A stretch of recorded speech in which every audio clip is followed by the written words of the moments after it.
नमस्ते, अभिवादन आपका इनोसेंट इन्वेस्टर के इस नए वीडियो में आपके लिए डिस्क्लेमर। बात करेंगे इंट्राडे ट्रेडिंग की। कल के विस्फोटक स्टॉक्स बताएंगे, आज की परफॉर्मेंस बताएंगे। आज का दिन हमारा बहुत बहुत बहुत बेहतरीन गया है। कैसे गया एक्सप्लेन करेंगे एक एक स्टॉक। उसके बाद आपको बताएंगे कल के विस्फोटक स्टॉक। कुछ इंपॉर्टेंट अनाउंसमेंट भी है, वीडियो के बीच में आपको देंगे। सबसे पहला स्टॉक महिंद्रा एंड महिंद्रा। यहाँ पर बहुत ध्यान से देखिएगा, 803 रुपये के आसपास हमको सेल साइड का ट्रेड मिलता है। जिनके पास सेटअप है उनको पता है क्यों मिलता है, कैसे मिलता है, ठीक वो जानते हैं। सेल साइड का जैसे ही हमको ट्रेड मिला हमें लेना चाहिए था। 803 रुपये के ऊपर भी बेस्ट के सिनारियो में आप 804 रुपये तक भी एवरेज इसका कर सकते थे, कोई दिक्कत थी नहीं। अब यहाँ पर दिक्कत ये आई कि हमें टारगेट वन हिट कर, मतलब हमारा टारगेट वन इसने हिट तो किया, ठीक है। उसके बाद ये स्टॉक नीचे नहीं गया उसके, ठीक। अब टारगेट वन से कोई भी स्टॉक रिवर्स करे तो क्या हमारे पास कोई ऑप्शन था इसको पकड़ लेने का? नहीं था। तो जो लोग टारगेट वन पे एग्जिट करते हैं उनके लिए बहुत अच्छा दिन था आज महिंद्रा एंड महिंद्रा में। बाकी जो लोग मेरी तरह स्टॉप लॉस को ट्रेल करते हैं टारगेट वन आने के बाद, उनके लिए क्या सिनारियो बना होगा कि वो कॉस्ट पे एग्जिट किए होंगे। लेकिन मैंने एक स्मार्ट तरीका लगाया। क्या? ये वाली कैंडल देखकर, वॉल्यूम एंड कैंडल स्टिक वाली वीडियो अगर आपने देखी हो तो हम थोड़ा सा पहले एग्जिट कर गए स्मॉल प्रॉफिट में, जिससे कि हमें अपनी जेब से ब्रोकरेज ना देनी पड़े। अदरवाइज हम भी कॉस्ट पे ही निकलते 803 रुपये 20 पैसे के आसपास, ठीक, जो मेरी कॉस्टिंग थी इस स्टॉक को शॉर्ट करने की। टारगेट वन आया था, याद रखिएगा, उसके बाद स्टॉक रिवर्स किया है, ठीक। तो यहाँ पर हमें ऑल टारगेट हिट नहीं मिले, मैं टारगेट वन पे एग्जिट भी नहीं ले पाया। वर्स्ट के सिचुएशन में आप यहाँ पर कॉस्ट पे एग्जिट करते, उसके अलावा और कोई यहाँ पर ऑप्शन था नहीं। तो यही एक इकलौता स्टॉक था जिसने आज हमको बड़ा प्रॉफिट नहीं दिया। बाकी सारे स्टॉक्स ने हमको बहुत बड़े बड़े प्रॉफिट्स दिए हैं। एक्सिस बैंक की बात करेंगे, यहाँ पर हमारे सारे टारगेट आए। बहुत बेहतरीन लेवल पे हमको शॉर्ट करने का मौका मिला। बहुत ही बेहतरीन ये लेवल था आपका शॉर्ट करने का। आप आराम से इसको 747 रुपये या इवन उसके ऊपर, काफ़ी ऊपर शॉर्ट कर सकते थे। और वहाँ से आप देख सकते हो 740 रुपये के भी नीचे ये स्टॉक गया था। 1% से भी बड़ा मोमेंटम दिखाया था। उसके बाद स्टॉक रिवर्स किया वर्स्ट टू वर्स्ट की सिचुएशन में, जिसका 5, 10, 15, 20, 25, 50 पैसे से यहाँ पर टारगेट हिट होना रुक गया हो, उसको 3 बजे के आसपास छोटे प्रॉफिट में निकलना पड़ा होगा। लेकिन याद रखिएगा ये बहुत ज़्यादा रेयर सिनारियो है। 1% आने के बाद भी अगर आप एग्जिट नहीं ले रहे हो या फिर आप वेट कर रहे हो तो कम से कम स्टॉप लॉस को टारगेट वन पे आराम से एग्जिट कराइए, क्योंकि टारगेट वन जो है वो आपका बहुत बड़ा नंबर है। जो हमारा सेटअप है वो वहीं पर सही हो जाता है। उसके बाद उसके गलत होने के आप, मतलब उसको आप गलत नहीं ठहरा सकते हो, ठीक। बाजार में क्या रिवर्सल आ गया आपने देखा आज। अगर आपने निफ्टी एनालिसिस वाली वीडियो देखी है जहां पर बाजार रिवर्स कर रही है, पूरा जेन्युइन कारण है, वहां पर बाजार के लिए सपोर्ट अवेलेबल है। इन सब चीज़ों को हमको देखना पड़ता है। बाकी मेरे केस में हमने यहाँ पर टारगेट 2 पे एग्जिट किया है, बहुत आसान तरीके से आया है। 740 रुपये 20 पैसे ये मेरा था टारगेट 2। क्यों था? क्योंकि मैं 1-2 दिन से ये मार झेल रहा था कि बस थोड़े से पॉइंट से कोई एक साइकोलॉजिकल लेवल पे बाजार आकर रिवर्स कर जाती थी, इसलिए मैंने 740 रुपये 20 पैसे पे लगाया था टारगेट 2 अपना। कभी कभी ये चीज़ें मैं, जैसे कि अभी ये 740 का लेवल थोड़ा दूर होता तो मैं आराम से 740.20 फिर वहाँ पर भी लगा लेता, चाहे वो 1.2% भी आता। वर्स्ट केस सिचुएशन में भी टारगेट वन पे आपको एग्जिट मिला है। याद रखिएगा, मैं वर्स्ट केस कैलकुलेशन ही आपको करके दिखाऊंगा। मैं अपना सिनारियो आपको बता रहा हूँ, मेरे साथ क्या होता है। वर्स्ट के सिनारियो भी आपको अक्सर मैं बताता रहता हूँ। एयू स्मॉल फाइनेंस बैंक, यहाँ पर आपको सेल साइड का ट्रेड मिलता है बिना किसी दिक्कत के। आपको ये स्टॉक 1016 रुपये के आसपास शॉर्ट करने की अपॉर्चुनिटी देता है और ये स्टॉक 1003 रुपये तक का लो भी मारता है। तो यहाँ पर कोई दिक्कत थी नहीं आपको।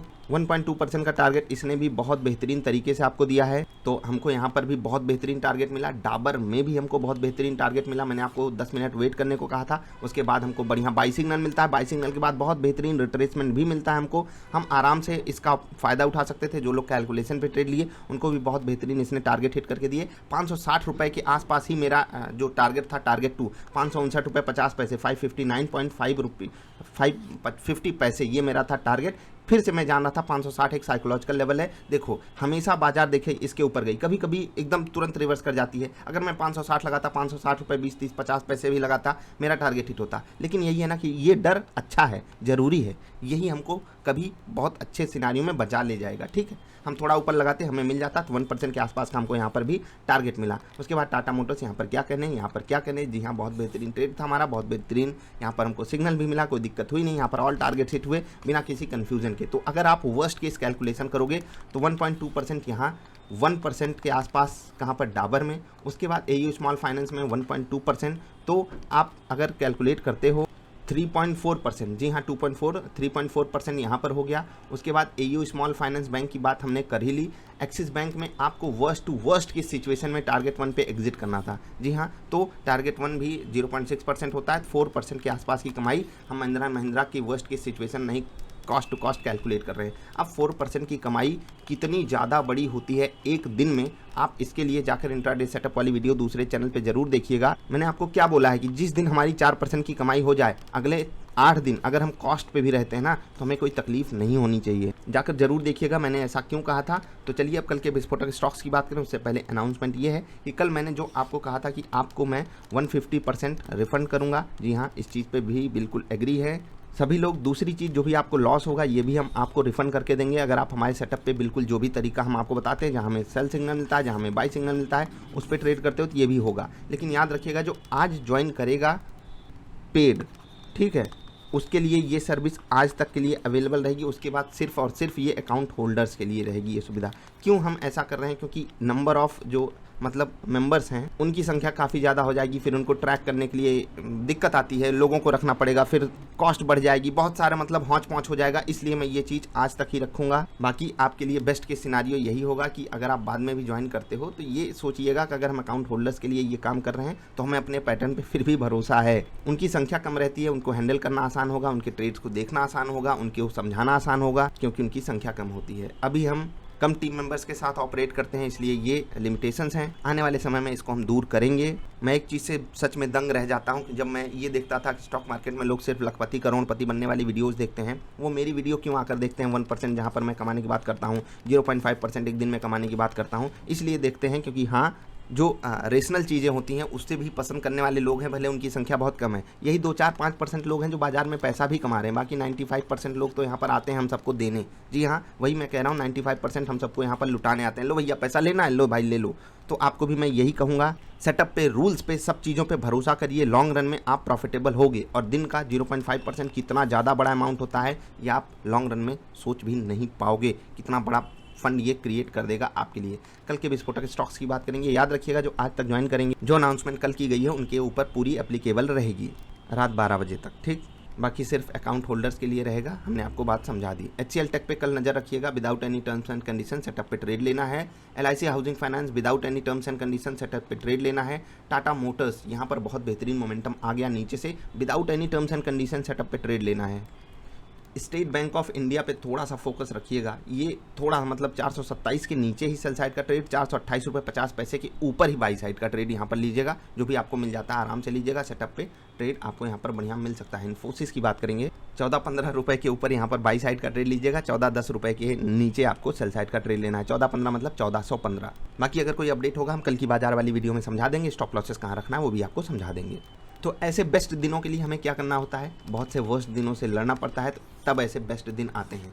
तो आप ऐसे बहुत से लोगों ने ट्रेड शेयर किया, दिल खुश हो गया, बहुत अच्छा फील होता है जब आप सब ऐसा शेयर करते हो। ऐसे ही शेयर करते रहिए। तो सबसे पहली चीज़ मुझे मोटिवेशन मिलता है। तो जब मैं आपसे ट्रेड शेयर करने को बोलता हूँ ना, तो आप में से जब मतलब मेजॉरिटी ऑफ लोग ऐसे शेयर करते हो, हाँ सर मज़ा आ गया, ऐसा हो गया, वैसा हो गया, तो मुझे भी मोटिवेशन मिलता है। दूसरी चीज़, जिस दिन दिक्कत वाला दिन रहता है, हम कभी बहुत छोटे प्रॉफिट में या छोटे से लॉस में हैं, वहाँ पर काफ़ी चीज़ें मुझे ये समझ में आती हैं कि हाँ मैं आप लोगों को और अच्छे से इसको समझा सकता था। तो वो चार्ट पे मैं और अच्छे से समझाने की कोशिश करता हूँ। बाकी आप निफ्टी लेवल्स वाली वीडियो ज़रूर देखा कीजिए। एक चार्ट मैंने आपके सामने खोला है। हाँ जी हाँ, ये चार्ट इसलिए खोला है कि आपको दिखाना चाहता हूँ। एक दिन था 23 मार्च 2020। जी हाँ, ये दिन आपको याद ना हो अगर आप नए आए हो तो। बाकी जो बाज़ार में पुराने समय से होगा मेरी तरह, उसको ये दिन कभी भूलेगा नहीं, क्योंकि इस दिन बाज़ार 13%, निफ्टी जो है 13% गिरी थी। जी हाँ, 13% निफ्टी इंट्राडे में गिरी थी। और दिल एकदम सूख सा गया था, हो क्या रहा है हमारे पोर्टफोलियोज़ को, हो क्या गया है। लेकिन कहते हैं ना कि जिसके पास पेशेंस है वो कुछ भी हासिल कर लेगा। मैं आपको अपनी पर्सनल बात बता रहा हूँ, 37% पोर्टफोलियो पे लॉस हो गया था। और याद रखिएगा ये बहुत बड़ा नंबर होता है। 37% मतलब कि जो स्टॉक्स थे वो बाज़ार से ज़्यादा भयंकर तरीके से गिरे थे, लेकिन हमने एवरेजिंग सही से की। क्यों किया? डबल आई फार्मूला जिनके पास होगा उन्हें पता होगा। उसके बाद स्टॉक्स गजब के चले हैं। तो अब वो फीलिंग आ रही है कि अब पैसा निकाला जाए थोड़ा सा बाजार से, क्योंकि जो प्रॉफिट बुक नहीं करेगा वो उसका उपयोग कहाँ से करेगा। मैं लॉन्ग रन की बात नहीं कर रहा हूँ। लॉन्ग रन के लिए अच्छे स्टॉक्स को आपको रखना चाहिए। इसमें हम डिस्कशन करेंगे। सोचा इंट्राडे वाले लोगों को भी थोड़ी सी सलाह दे दी जाए। कल के विस्फोटक स्टॉक्स पे नज़र रखिएगा। आज की परफॉर्मेंस हमेशा नहीं आ पाएगी, तो जो भी लोग नए जुड़ें वो पुरानी वीडियोस को ज़रूर देखें, क्योंकि आज की अगर आप परफॉर्मेंस देखकर जुड़ोगे तो आप खुद के ऊपर एक बोझ ला दोगे कि नहीं मैं तो 4% की परफॉर्मेंस देखकर जुड़ा था, किसी दिन हम आधा % कमा रहे हैं, किसी दिन 1% कमा रहे हैं, किसी दिन आधा % जा रहा है। तो आपको वही चीज़ें 70% केसेस में मिलेंगी। ऐसे अच्छे केसेस 10, 15, 20, 25, 30% केसेस में ही आते हैं। याद रखिएगा इस चीज़ को, नहीं तो पता चलेगी आप सब गलत फहमी लेकर आ जाओ। और जो लोग सोचते हैं कि हम कॉल्स देते हैं, नहीं भैया, आप व्हाट्सएप पे, मतलब मैं इतनी बार बता चुका हूँ लेकिन फिर भी पूछेंगे आप कॉल देते हो क्या, आप कॉल देते हो क्या। भाई क्या मतलब, क्या कॉल बेचना है? कॉल बेचना है, बहुत आसान धंधा है वो, बहुत लोग कर रहे हैं। 95% लोग क्यों पैसा यहाँ पर जला कर जा रहे हैं? क्योंकि उनको सीखना नहीं है, दूसरे से कॉल लेनी है। कॉल बेचना कितना आसान धंधा है वो आप सोच भी नहीं सकते हो। आपके पास फ़ोन आते होंगे, आपको पता है वहाँ आपके साथ क्या किया जाता है। मिलेंगे फिर से, वीडियो देखने के लिए आपका बहुत बहुत आभार। अलर्ट रहिए, सुरक्षित रहिए, सीखिए, समझिए, तभी ट्रेड कीजिए। क्वांटिटी कम रखिए शुरुआत में, धीरे धीरे बढ़ाते जाइए जब आपको कॉन्फिडेंस आ जाए सेटअप पे। मिलेंगे फिर से, नमस्कार।